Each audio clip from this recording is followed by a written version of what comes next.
Momento da palavra na reunião do Cordão. Nesse 1º de maio, dia do trabalho, do trabalhador, que desde o ano de 1886, se não me falha a memória, já era comemorado isso lá nos Estados Unidos. É algo cultural, é algo tradicional e é uma data que faz a gente parar para refletir. Sobretudo nós cristãos que estamos aí na obra de Deus, que trabalhamos para Jesus, mas também não podemos nos esquecer que há muitos que têm Jesus, mas não trabalham para Jesus de forma eclesiástica, diríamos assim, ou religiosa, não sei como é que você vai entender. Então eu pedi a Deus que nos desse uma palavra, uma mensagem breve essa noite. Não são poucos os versículos, mas eu vou ser dinâmico. Portanto, se você se perder, não te preocupe, depois eu boto na reprise todas as referências para que você possa encontrar na sua Bíblia e poder meditar e refletir. Amém? Bom, a palavra que Deus me colocou nesse coração, que foi transformado já vai fazer 14 anos, irmãos, tem a ver com o trabalho na obra de Deus. Muitas vezes a gente ouve falar descansar no Senhor, porque Ele quem trabalha, Ele quem faz. É verdade. Mas esse descanso espiritual não significa que nós tenhamos que ficar inertes a tudo, indiferentes a tudo. E essa palavra que eu quero ler para os irmãos, que está no Evangelho de João, no capítulo 5, no versículo 17, é bem enfática quando Jesus disse: meu Pai continua trabalhando até hoje, e eu também estou trabalhando. Jesus deixa muito claro, irmãos, que o Evangelho, assim como a fé sem obras não tem vida, ela é morta. Ele quer que nós nos posicionemos em falar do seu amor, falar da sua salvação, mas para que nós possamos fazer isso, nós temos que primeiro ser transformados, ser restaurados. Então, obviamente, há muitas pessoas que estão aqui no Face acompanhando esse trabalho, aqueles que carinhosamente eu chamo de desigrejados, sempre deixando claro que eu uso esse neologismo, explicando que desigrejado, na verdade, é uma palavra que não deveria existir, porque igreja somos nós. Mas quando a pessoa tem por informação, por conceito, de que igreja é uma denominação, é uma instituição, e por não frequentar esse local ela se sente fora, portanto desviada ou desigrejada, é para você que eu quero ler essa palavra essa noite também. Para que você entenda que Deus ele quer ser adorado em espírito e em verdade, até num culto doméstico como esse. Então, como entender esse Deus? Como eu poder fazer a obra de Deus se nem aonde eu trabalho, no local de trabalho, eu não consigo ter essa relação com Deus ou ser uma referência para aqueles que estão à minha volta? Então, eu vou começar a discutir alguns versículos, eu vou ser meio rápido, mas tem uma continuidade de raciocínio, embora que escrito por pessoas, autores diferentes, em tempos diferentes, mas o espírito é o mesmo. Por isso que o livro Bíblia ele é apaixonante quando você começa a ler com os olhos de Cristo, irmãos. É maravilhoso isso. O livro de Eclesiastes, no capítulo 9, versículo 10, olha o que nos diz a Escritura. O que as suas mãos tiverem que fazer, que o façam com toda a sua força. Pois na sepultura para onde você vai, não há atividade nem planejamento. Não há conhecimento e nem sabedoria. Você que tem saúde, trabalhe, faça o melhor. Se você não é um cristão, não é o que comumente se chama de evangélico, mas você tem amor pelo próximo, você se preocupa com o próximo, faça o melhor que você puder pelo próximo. Ame o teu vizinho, ame o teu parente. Cuide primeiro da tua família, porque aquele que não cuida primeiro dos seus é pior que o pecador e pior do que aquele que você chama de ímpio. E você nega essa instrução, você nega essa fé. Então quando você puder fazer aquilo que está na tua força, faça. E quando fizer, olha como é que você deve fazer isso. Colossenses 3:23 diz o apóstolo Paulo: tudo o que fizerem, façam de todo o coração, como se fosse feito para o Senhor e não para homens. Então, ainda que seja um trabalho como um funcionário que tem um patrão e você presta serviço para ele porque você tem um salário, no seu coração faça o melhor de si, não para ele, mas para Deus. Porque ao fazer para Deus, você vai buscar fazer com excelência. Quando você tem o Espírito Santo, você tem temor a esse Deus, e você entender que tudo que você faz, desde a hora que você acorda até a hora que você deita, o ar que você respira, o pão que você se alimenta, tudo que você recebe é graça, é bênção de Deus. Você já é um agraciado por Deus. você já entende que você faz parte de um corpo chamado igreja. Automaticamente você vai fazer tudo com excelência. E essa excelência sendo feita para Deus, ela automaticamente vai refletir no próximo, de forma positiva. No caso do teu companheiro de trabalho ou até mesmo do teu patrão. Então você coloque-se sempre nessa submissão santa. Como o próprio apóstolo Paulo também fala em Efésios, capítulo 6, versículos 7 e 8. Sirvam aos seus senhores de boa vontade, como servindo ao Senhor, e não aos homens, porque vocês sabem que o Senhor recompensará cada um pelo bem que praticar. Seja ele escravo ou seja livre. Ainda existe escravidão no país, às vezes é escravidão emocional, às vezes é escravidão psicológica. Cansei de ver em igrejas pessoas que estavam sendo ameaçadas, especialmente mulheres, que estavam sendo aliciadas. Tantas coisas ruins que acontecem, que a gente vê à nossa volta, que são também escravidão.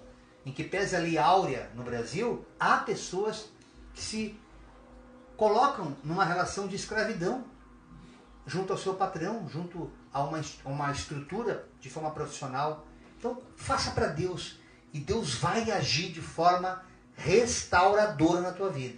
E como fazer isso, irmão? Se a gente mal consegue entender por que a gente também é tão oprimido diante das relações. Olha que Paulo fala a Filipenses, no capítulo 2, versículos 14 e 15. Façam tudo sem queixas, nem discussões, para que venham a tornar-se puros e irrepreensíveis, filhos de Deus, inculpáveis, no meio de uma geração corrompida e depravada, na qual vocês brilham como estrelas do universo. Ou seja, a murmuração, o queixume, aquele lugar está terrível, paga muito pouco, que lugar ruim, aquelas pessoas são insuportáveis. Irmãos, entenda que se você está ali, porque há um propósito de você estar ali.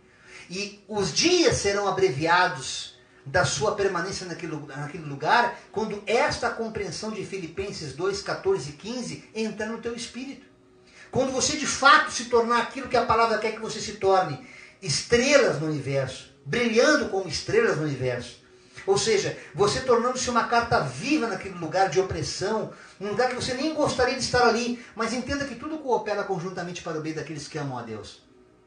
Quando eu parei de cantar no mundo, fazer shows, irmãos, eu me sujeitei a tantas coisas que na época eu não estava entendendo o que Deus estava fazendo comigo. Até de motoboy eu trabalhei numa serralheria aqui em Porto Alegre, e glorifico a Deus por isso. Porque era Deus moldando o meu caráter para que fosse aperfeiçoado o Cristo em mim. E eu pudesse falar não apenas de uma escritura, mas de algo vivo que transformou a minha pessoa. Para que você e tantos outros que ainda vão chegar à compreensão desse evangelho também possam ser transformados. Então não reclame, faça tudo com amor, irmãos. Faça com diligência. Olha que Provérbios, capítulo 12, versículo 24 fala. As mãos diligentes, as mãos de pessoas ativas, aplicadas, zelosas, essas mãos que governarão, mas os preguiçosos acabarão escravos. Então não adianta você só falar e não agir. Não adianta você só criticar e não colocar algo que possa transformar e restaurar a vida daquele que está sendo oprimido. E a preguiça muitas vezes nos inibe de exercer esse papel ativo como atalaia, como alguém que de fato exorte, corrige, instrua aquele que está perdido no meio do seu trabalho, que tem uma vida secular perturbada e não consegue colocar Deus no seu caminho. Não consegue entender o papel dele na sociedade. Paulo fala, na primeira carta aos Tessalonicenses, capítulo 4, versículos 11 e 12. Esforcem-se para ter uma vida tranquila, cuidar dos seus próprios negócios e trabalhar com as próprias mãos. Esforcem-se. Como nós os instruímos, a fim de que andem decentemente aos olhos do que são de fora e não dependam de ninguém. Deus quer dar autonomia para a sua igreja essa noite. Deus quer te dar autonomia. Mas, irmão Jairo, está difícil, eu estou desempregado. Irmão, tu pode estar desempregado, mas não falta trabalho. Pode faltar emprego, mas trabalho não falta. No meio da aflição, a gente encontra a oportunidade de galgar outros valores, de galgar outros níveis de compreensão. E a partir desta compreensão vem as oportunidades. É quando as bênçãos começam a correr atrás de você. Mas você tem que ter essa compreensão, irmãos, de que Paulo fala, ela tem que vir através de um esforço. Esforcem-se.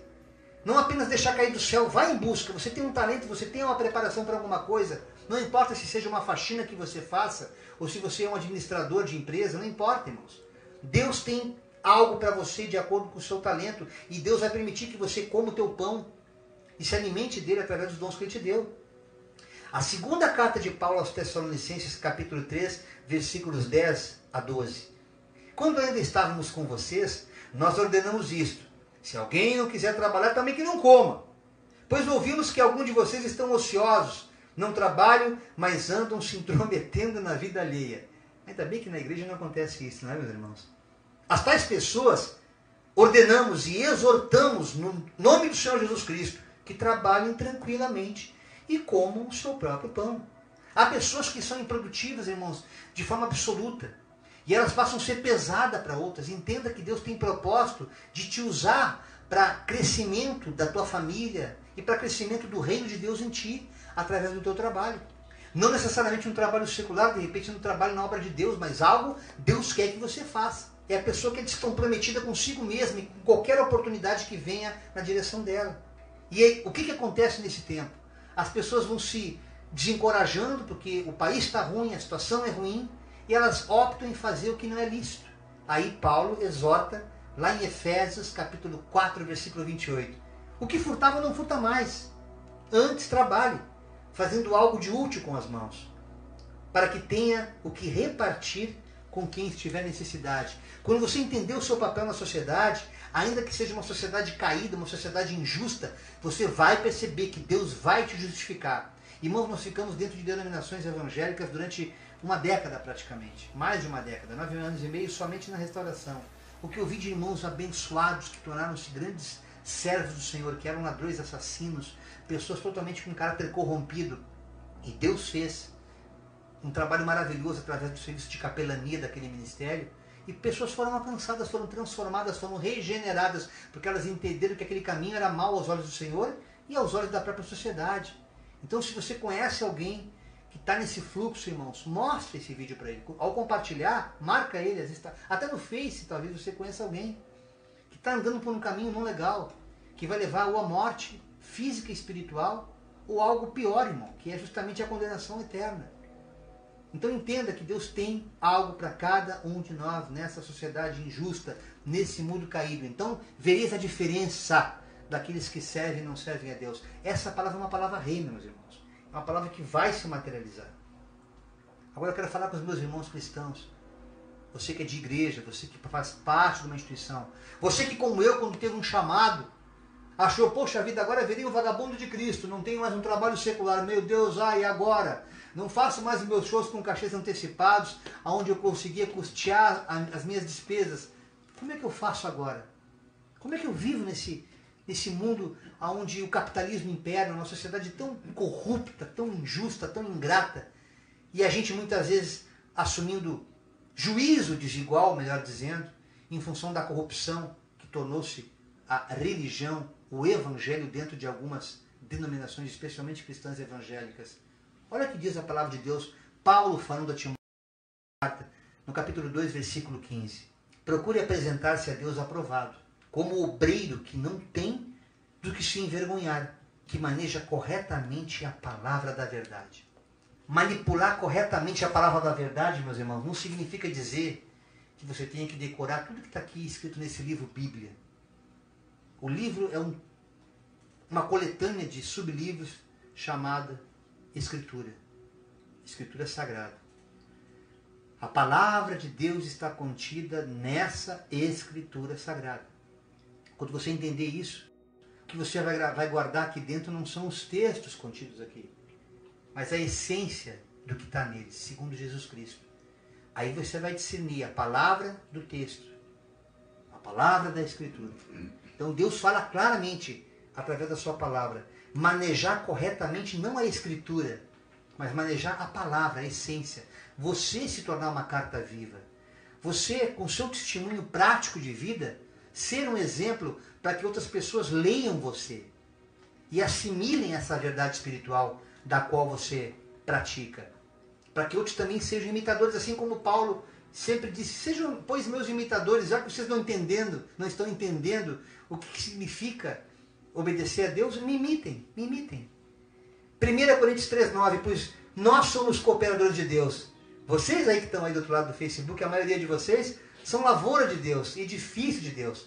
Então temos um chamado para instruir os irmãos. para interceder junto a Deus. Como fala o profeta Isaías, eu fui ungido, fomos capacitados. Agora somos tão carentes quanto você de orações. Somos necessitados tanto quanto você de tudo aquilo que você necessita. O que nos diferencia por estarmos aqui à frente de um trabalho é a consciência da frase que Jesus falou na cruz: está consumado. Está consumado.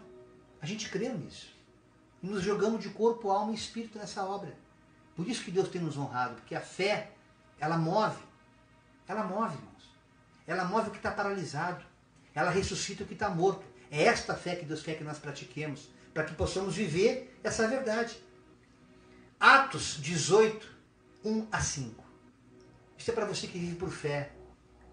Você que está, como eu, muitas vezes oprimido por se colocar numa condição de submissão total a Deus e se desligar totalmente do como fazer esse trabalho que gere sustento para o teu pão de cada dia. Olha o que Deus fala em Atos 18, 1 a 5. Depois disso, Paulo saiu de Atenas e foi para Corinto, lá no Areópago. É uma pregação maravilhosa, sou apaixonado por essa pregação de Paulo. Ali, encontrou um judeu chamado Áquila, natural do ponto que havia chegado recentemente da Itália com Priscila, sua mulher. Pois Cláudio, o imperador, havia ordenado que todos os judeus saíssem de Roma.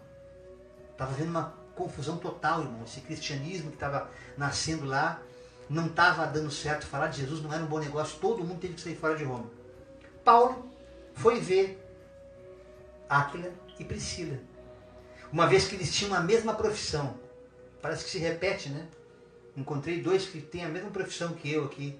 Salvador e André também são músicos. Mas olha qual era a profissão do Paulo. Ele ficou morando e trabalhando com eles, pois eles eram fabricantes de tendas. Todos os sábados ele debatia na sinagoga e convencia judeus e gregos. Depois que outros discípulos que Paulo mandou a fazer sua obra, Silas e Timóteo, chegaram da Macedônia, Paulo, com esse apoio que Áquila e Priscila estavam dando a ele, se dedicou exclusivamente à pregação, testemunhando aos judeus que Jesus era o Cristo.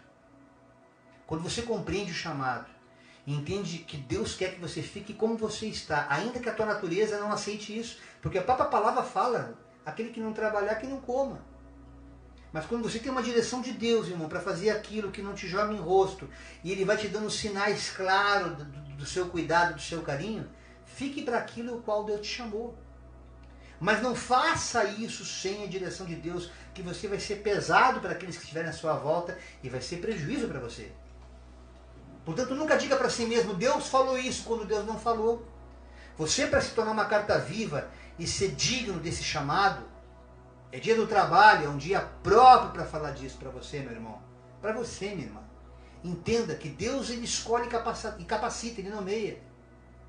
João 15,16 nos diz a Escritura que não foi nós que resolvemos fazer isso, não fomos nós quem o escolheu. Ele que nos escolheu e nos nomeou para que a gente ande nessa terra e dê fruto, a fim de que tudo que pedimos ao Pai em nome do Filho, Ele nos conceda. Então há um propósito, irmãos. Há um propósito nisso.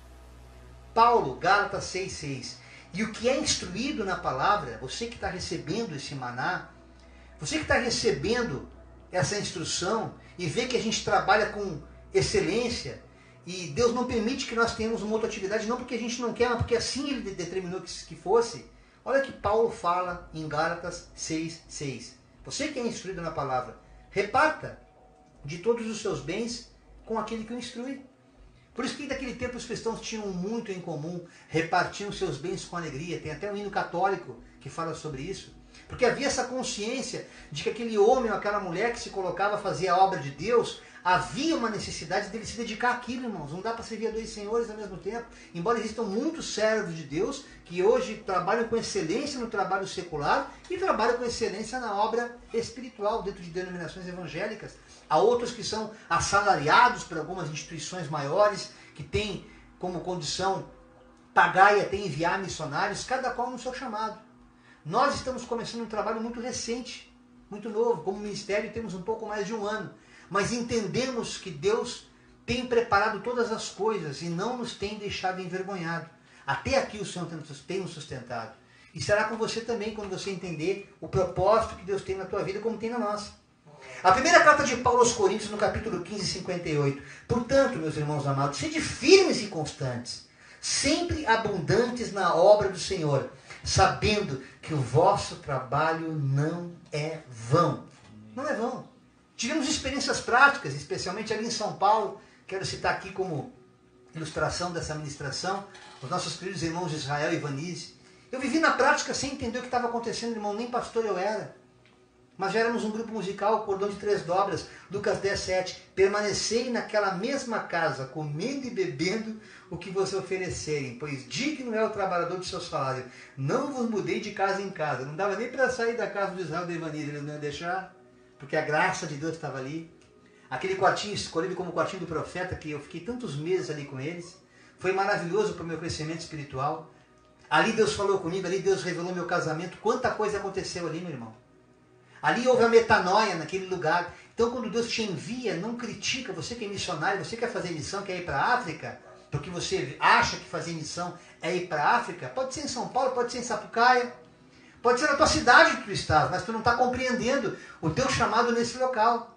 Você está preocupado com a geografia e o ibope que ela vai dar. Irmãos, eu também cometi esse erro. Quando eu saí de São Paulo para cá, morando no Centro Velho de São Paulo, próximo a São João com Ipiranga, e de repente vim para Sapucaia do Sul, irmão, eu me senti que nem Mefibosete em Lodebar, um lugar de esquecimento. Mas foi aqui que Deus me deu essas pessoas maravilhosas, que eu as amo como família. E é aqui que Deus tem me ensinado a caminhar como corpo, como igreja. E é nesse entendimento que as portas do inferno não têm poder. Ainda que venha a enfermidade, ainda que venham as lutas, ainda que venha a opressão, ainda que venha a ameaça de morte, Deus, todavia, Ele levanta o caído. Porque é a promessa dele. Então, a Dê também tem uma mensagem tremenda a falar para vocês, algo ela como professora, algo que é muito concernente a mim, como pregador da palavra, e de certa forma ensinador também. Mas ela como professora de história, eu queria muito que ela lesse essa frase que nos impactou hoje durante a nossa consagração e a nossa devoção, a nossa preparação para esse culto do Dia do Trabalho, que é algo que eu tenho certeza que vai te impactar. Ela vai ler aqui, pode pegar aqui, Dê? Ela vai ler para você e você vai ver que coisa maravilhosa, irmão, essa reflexão que Deus nos trouxe nessa manhã. Pode falar que o pessoal está te ouvindo aí. Pregar é proclamar a palavra de Deus e confrontar os ouvintes com a verdade das Escrituras. Ensinar é explicar esta verdade contidas nas Escrituras, ajudando o estudante, o ouvinte, não apenas a entender os textos bíblicos, levando-os a uma reflexão, compreensão e discernimento da palavra de Deus, mas a aplicarem de maneira prática no seu cotidiano. Que você possa guardar no teu coração essa mensagem e sempre, sempre contar conosco, irmãos. Porque estamos trabalhando de dia e de noite. Os dias são maus, não é dia para descanso. Não é dia para fazer nada diferente além daquilo que Deus já preparou para a gente. É dia de a gente falar do amor de Deus. É dia de a gente falar da salvação. É tempo de falar de que temos um chamado maior do que aquilo que estamos vivendo à nossa volta. É tempo de a gente entender que Deus tem uma preparação muito maior do que aquilo que você está vendo, que está contemplando com a tua visão horizontal. Olhe de forma vertical e veja o que Deus tem para ti nessa vida. Não passe por essa existência de forma despercebida. Entenda que trabalhar vai edificar a tua vida, vai edificar a tua alma, não somente para um sustento físico, material, mas acima de tudo para a tua capacitação espiritual, para que tu possa permanecer firme na presença de Deus, para que tu possas fazer diferença nessa terra, ser luz e ser sal, aquele sal que se dilui, não um sal no saleiro, mas um sal que se mistura, um sal que dá sabor, um sal que transforma a vida das pessoas. Esta é a mensagem que Deus colocou no meu coração nesse 1º de maio do ano de 2019, na nossa reunião do Cordão. Pastor Gerson está mandando a paz e abraços. Amém. Glória a Deus, a voz padrão e a voz sumida do Cordão, que a gente ama de coração. Irmãos, nossa próxima reunião, dia 15 de maio. às 19h30, temos um encontro marcado diretamente de Sapucaia do Sul para todo o planeta Terra. Amém? Do Pai, a graça do Filho, a comunhão, as misericórdias e as consolações do Espírito Santo esteja sobre cada um de nós. Damos por encerrada mais uma reunião do Cordão.